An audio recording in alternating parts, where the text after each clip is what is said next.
Hi, I'm Tim Sales. How do you determine what is valuable information? Do all authors have the same value to you? Well, of course the answer is no. Everyone knows the answer is no. But if you were to ask people, what method do you use to determine if what you read or hear is valuable or not? You'll get some pretty goofy answers. I had a lady actually tell me that she determines the validity of what she reads based on whether the information is balanced. Meaning if the author gives credit to both sides of an argument, then she believes that content to be true and valuable. That's pretty goofy because based on her belief, if someone is absolutely certain about their subject, she doesn't trust or value it. Another person claimed that it depends if the website or presenter looked professional. That too is goofy and can lead one down many wrong paths. My former profession was underwater bomb squad. The information we operated on meant life or death. I learned there how to place the correct value on what I read or heard. My desire here with this short clip is to share with you how to determine whose advice to take. The very first thing you need to determine from any author you're reading or listening to is whether you're hearing their belief on the subject or is what you're hearing provable fact. I'm saddened at how people will read a person's belief on a subject and forever operate their life as if the author gave them provable information. I remember a history professor giving the class his religious beliefs as if it was factual. The sad part is there were people who took that professor's belief mostly because he appeared to be an authority to all of us. But the information he gave us on religion was his beliefs only, none of which was provable. That being said, you have to be very careful in reading or listening to statements of so-called facts that mislead you. As an example, I recently read, your odds of making big money in network marketing are lower than winning at gambling in Las Vegas. Well, factually, the highest odds you can get in Las Vegas is the roulette table at slightly under 50-50 odds.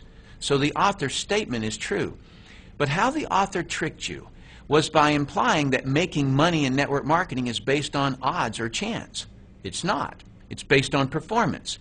So the whole statistic is actually irrelevant. Had the author actually succeeded in network marketing, he would have known this. The author also tricked you by taking the statistic out of context. The author didn't tell you that no business venture in the world will give you those same 50-50 odds. There is no money-making concept in the world where 50% of the people who try it make big money. So, while his statement sounded factual, it was misleading. But probably the most helpful concept I can teach you is that there are three types of authors of content. Just so you know, my use of the word author includes both written and spoken communication. Here are the three types of authors: those who have never done it, those who have done it and failed, those who have done it and succeeded. Author type number one are authors who have never done what they're writing or talking about. Newspapers, magazines, television writers, and reporters rarely have done what they're writing or talking about. Their information comes from hearsay and as an outsider looking in. Many attorneys, professors, parents, and in-laws give advice on subjects they've never done. The majority of the books at the bookstore are from authors who have never done what they're writing and talking about. They can write or speak about it, but cannot succeed at doing it. Their advice is rarely sound because it's based on invention, another person's information, or hearsay. This problem is compounded when an author simply repeats something they heard from the media. Now there are two layers of people who can't do what it is they're talking about, but think they know something about it. Authors who have never done what it is that they're writing about or who have never succeeded at it cannot possibly place the correct importance on the subject. You can always identify authors who have never done it because their content is slightly or grossly off the correct subject. As an example, I read a web article claiming that multi-level marketing success was mathematically impossible. Do you see what I mean about authors writing about what they've never done? He completely missed the subject. And as for his mathematical theory, that's like claiming that it's scientifically impossible for a bumblebee to fly. Has it ever occurred to that author to just look? The MLM industry sells $109 billion worth of products and thousands of people earn millions of dollars. Plus the oldest MLM company is still growing. Author type number 2 are authors who have failed at what they're writing or talking about. When someone has failed at what they write or talk about, it is common for them to be critical of the subject and those who do it. When someone is critical of something, they are inclined to find fault with it. Why? Because something about the subject is a complete mystery to them, and they feel inadequate.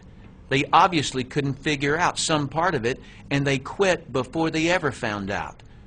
Take, for example, a person who wanted to be a real estate investor but failed at it.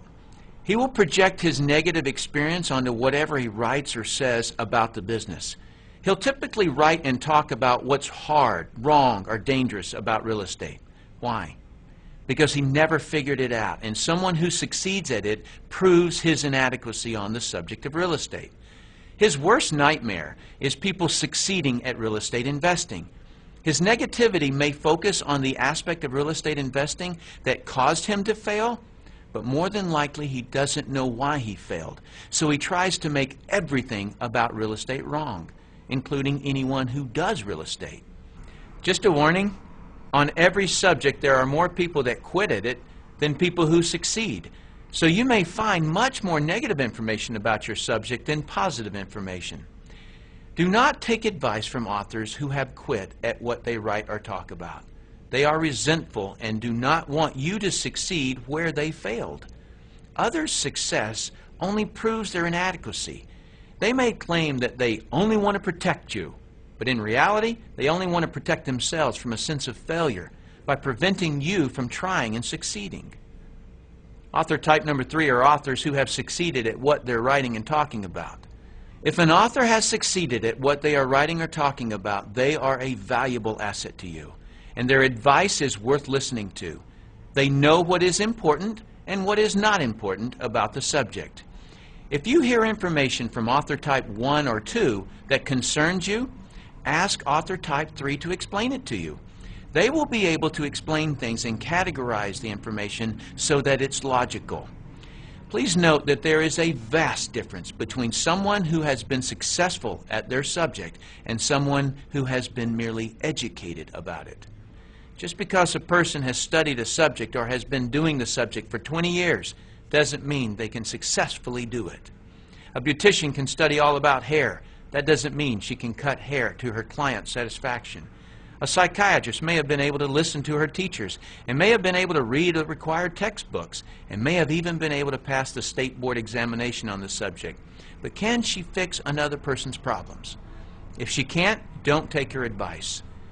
A student who has been educated on a subject has only proven that she can be a successful student.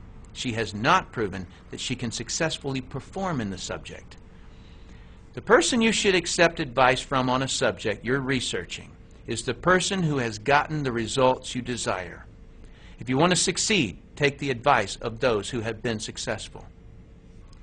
In conclusion, the easiest advice in the world to give or receive in business or money-making ventures is don't do it. But keep this idea in your mind about money. The most amount of money you'll ever lose is the amount you'll never make. Let's say you're looking at a business where you can make $1 million a year that requires an investment of a few $1,000s. There are people making that amount in the business you're researching, but someone gives you the simple advice of don't do it. So you don't. You may think you saved a few $1,000s, but what you really lost was $1 million a year. The cost of that poor advice you took was way more expensive than the few $1,000s you saved. If you read a website or listen to someone that is recommending you not do a particular business, just ask them for a better alternative where the same return is available. And of course, don't take their advice unless they've succeeded in the business they're recommending. I personally do not have a stake in what you choose to do in network marketing. But being someone who has been financially successful, it's heartbreaking to me how many people are stopped or derailed by some author who doesn't know what they're talking about and shouldn't be giving advice on something they haven't been able to succeed at. Thanks for watching this clip. I hope this information helps you to determine whose advice to take. I'm Tim Sales.